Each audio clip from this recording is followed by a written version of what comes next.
Merhaba arkadaşlar, kanalıma hoş geldiniz.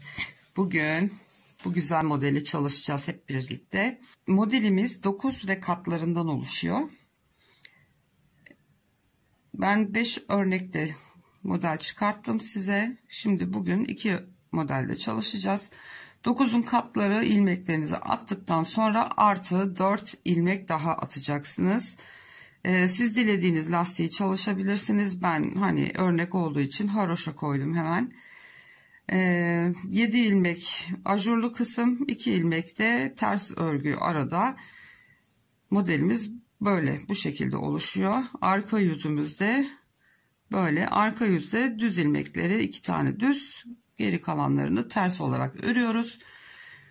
Çok güzel çeyizlik yelek, yeni gelin yeleği gibi, bebek örgülerinde bebek hırkası yeleği örebilirsiniz. Çok güzel bir model. Örmesi de çok zevkli, çok hızlı ilerliyor. Şimdi ben 22 ilmek attım. 9 9 18 artı 4 ilmek olarak bir sırada hemen haroşa ördüm.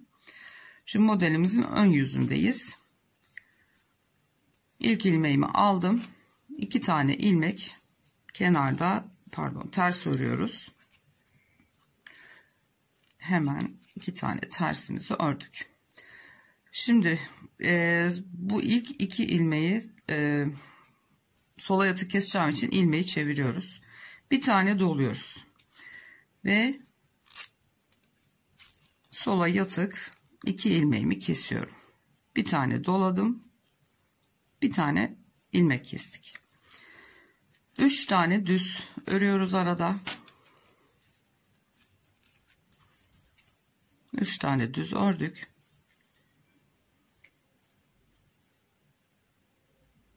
Bu sefer sağ yatık kesiyoruz. İlmek çevirmeye gerek yok burada. Ve bir tane doluyoruz. Şimdi sayalım hemen. 1, 2, 3, 4, 5, 6. Doladığımızda 7 ilmeği elde ettik. 2 tane araya ters örüyoruz. Ve tekrar bir tane ilmek doluyoruz. Başta yaptığımız gibi. İlmeğimizin yönünü çeviriyoruz.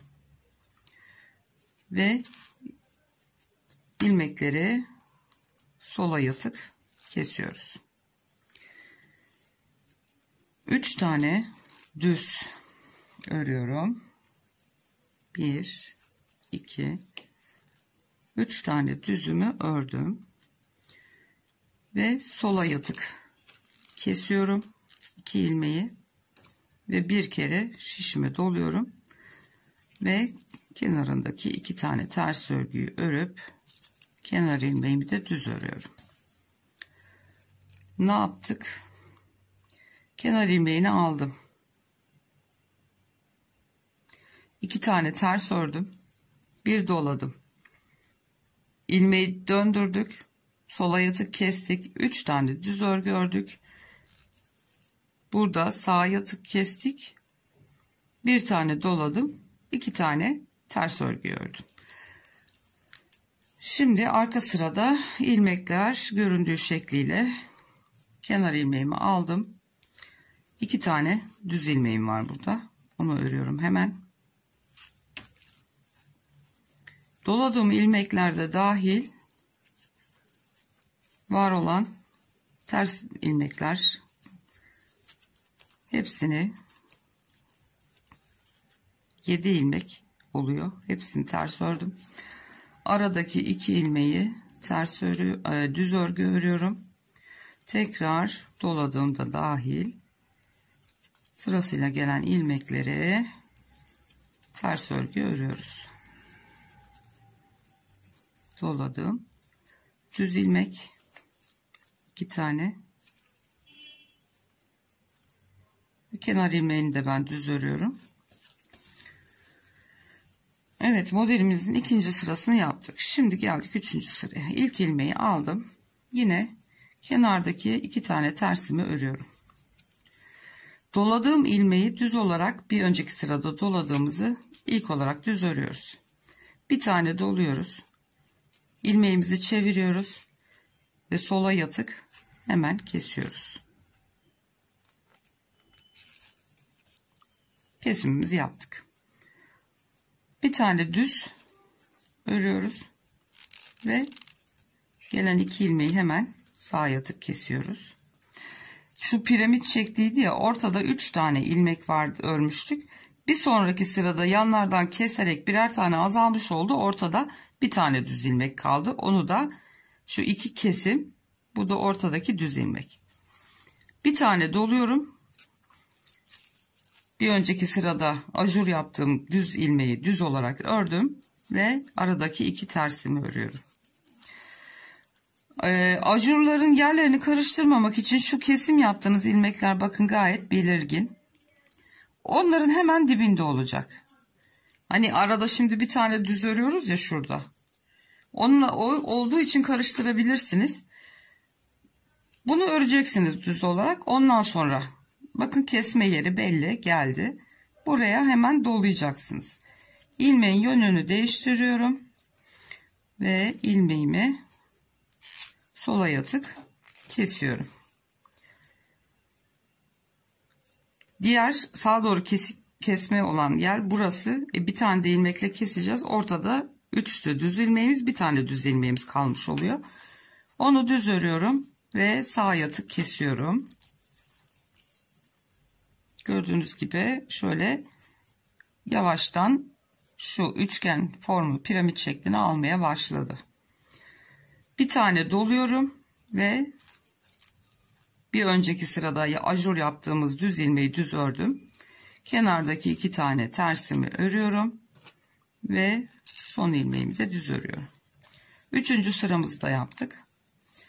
Şimdi bu sırada şu modelin tepesindeki şu kapanış yerini yapacağız. Modelin en önemli yeri. İlk ilmeğimi alıyorum. 2 tane düz ilmeğim var. Onları hemen ördüm. Bir tane ters, doladığımı da ters örüyorum. 2. Şimdi bu 3 ilmeği birlikte toparlıyorum. Bir tane ilmek örüyorum. Şişten çıkartmıyorum. Bir doluyorum. Aynı ilmeklerin içinden bir kere daha örerek ilmek çıkartıyorum. Yani 3 ilmekten 3 ilmek elde etmiş olduk. Ters örüyorum. İkinciyi de ters örüyorum. Sayalım. 2, 4, 6, tekrar 7 ilmeğimiz var. Yani 3 ilmekten 3 ilmek çıkarttık. Artış olmamış oldu. 2 tane düzümü örüyorum. 1, doladım. 2. Zaten bu 3 ilmek burada çok belirgin. 2 tane arttırmanın arasında kalıyor. Üçünü bir araya topladım. Örerek bir ilmek çıkarttım. Doladım. Tekrar örerek bir ilmek daha çıkarttım. 3 ilmekten 3 ilmek çıkartmış olduk. Doladım ve diğer ters ilmeğimi ördüm. Kenardaki 2 ilmeği, düz ilmeğimi de örüyorum ve en son kenar ilmeğimi de ördüm. Evet, gördüğünüz gibi ilk modelimiz ortaya çıktı. Bu kadar basit. 4 sıranın tekrarından oluşuyor. Şimdi ikinci sırada ikinci kez model kurulumunu da yapalım. Çünkü bir ufak bir ayrıntı var. Onu da göstermiş olayım. İlk ilmeğimi aldım. 2 tane kenardaki tersimi örüyorum. Bu gelen, şimdi burada 2 tane yanlarda var. Şunlar. Ortada da üçlü var. Şimdi birer tane daha dolarsak artacak. Dolayısıyla hemen ilk olarak bu 2 ilmeği kesiyorum. İlmeğin yönünü değiştireyim. Ve kestim. Yani şuradaki şu ikinci, pardon, kesmeden evvel dolayacaktık. Evet. Şişime doluyorum. Ve bu 2 ilmeği hemen kesiyorum. Bu şimdi yaptığımız kesme işlemi şu ikinci örneğin şu kesmelerin belli olduğu üçgen formunu veren yer olacak. Ortada şimdi 3 tane düz ilmeğimiz var tabi. İlk başta olduğu gibi.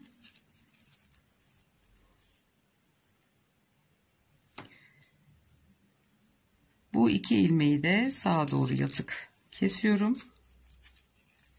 Ve bir tane doluyorum. 2, 4, 6, 7 ilmek elde etmiş oldum. Yani bunları keserek ikinci sıradaki şu üçgen formu ya da piramit formunu vermek için yaptığımız işlem. Şu kenardaki kesmeler. Şu görüntüyü vereceğiz işte. Şu üçgen formu verebilmek için yaptığımız bir şey.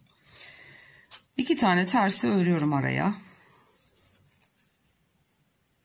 Bir tane şişime doluyorum. İlk baştaki ilmeğimi çeviriyorum. Ve hemen bu ilk 2 ilmeği kesiyorum. Gelen 3 tane ilmeği düz olarak örüyorum.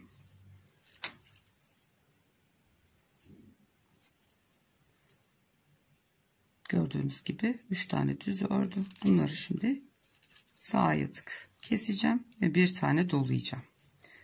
2 tane ters örgümü de öreceğim. Kenar ilmeğimi düz olarak örüyorum. Ve ikinci modelimizin ilk sırasını kurmuş olduk. Kenar ilmeğimi aldım. 2 tane düz ilmeğim geliyor. Onları düz olarak ördüm. Doladığım ilmek ters. Yanındaki ters. Devam ediyoruz. 7 tane ilmeğimizi ters olarak örüyoruz. 2 düzüm geldi. Onları düz olarak örüyorum. Şimdi gene 7 tane ters ilmeğim var. Ters ilmeklerimi örüyorum.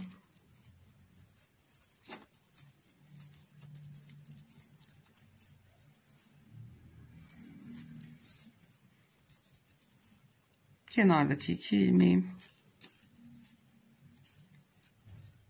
En son kenar ilmeğimi de düz olarak örüp sıramı bitiriyorum. İkinci sıramızı da yaptık.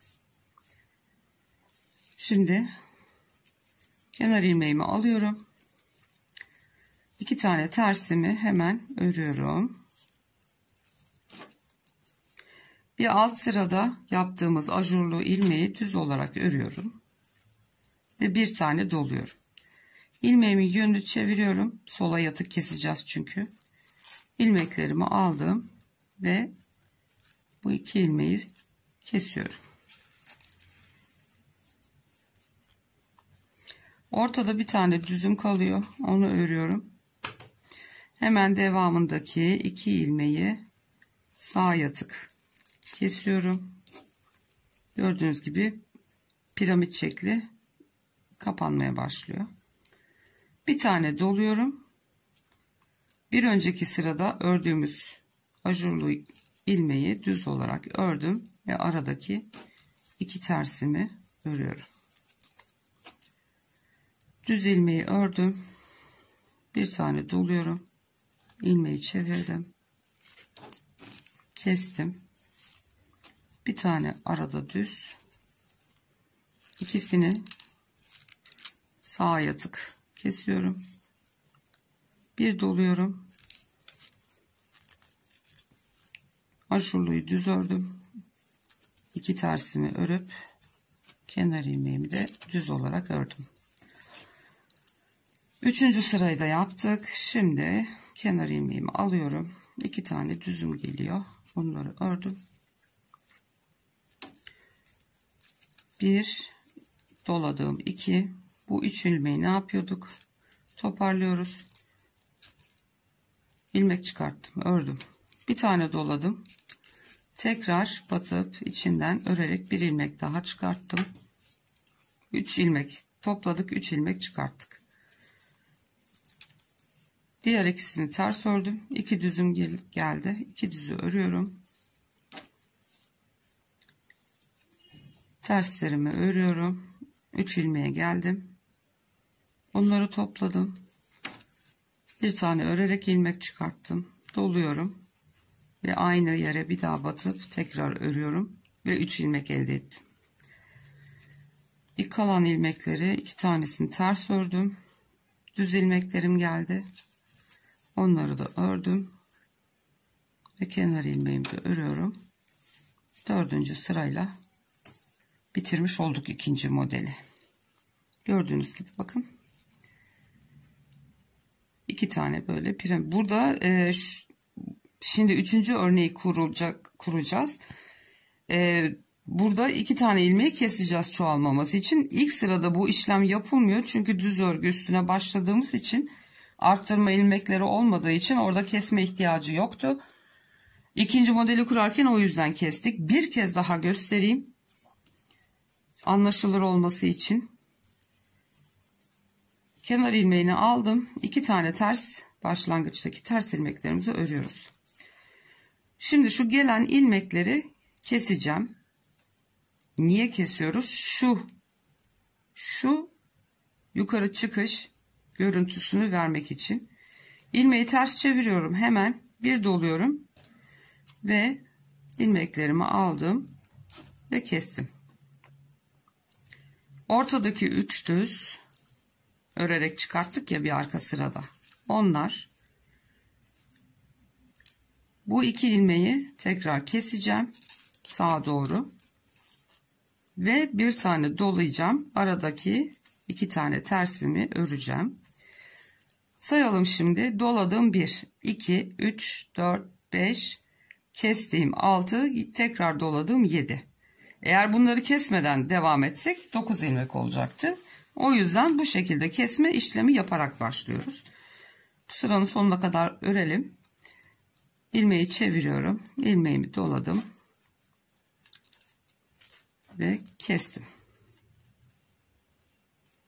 Bir dolayıp hemen kesiyoruz. 3 tane ilmeği düz örüyoruz. Bu ikisinin yönünü çevirmeye gerek yok. Sağa yatıp kestiğimiz için düz geliyor zaten. Bir taneyi de doluyorum hemen ve kenar ilmeklerimi örüyorum. Evet arkadaşlar, bundan sonrası hep gösterdiğim gibi aynı şekilde ilerliyor. Modelimiz zaten gördüğünüz gibi ortaya çıktı. 4 sıranın tekrarı. Çok basit. Bir de dediğim gibi yelek yapacaksanız önüne patını, altına istediğiniz lastiği koyabilirsiniz. Anlatımı umarım anlaşılır olmuştur. Fatma Hanım umarım memnun kalır. Bugünlük bu kadar arkadaşlar. Bir sonraki videoda görüşünceye dek kendinize çok iyi bakın. Kanalıma abone olmayı unutmayın lütfen. Hoşça kalın.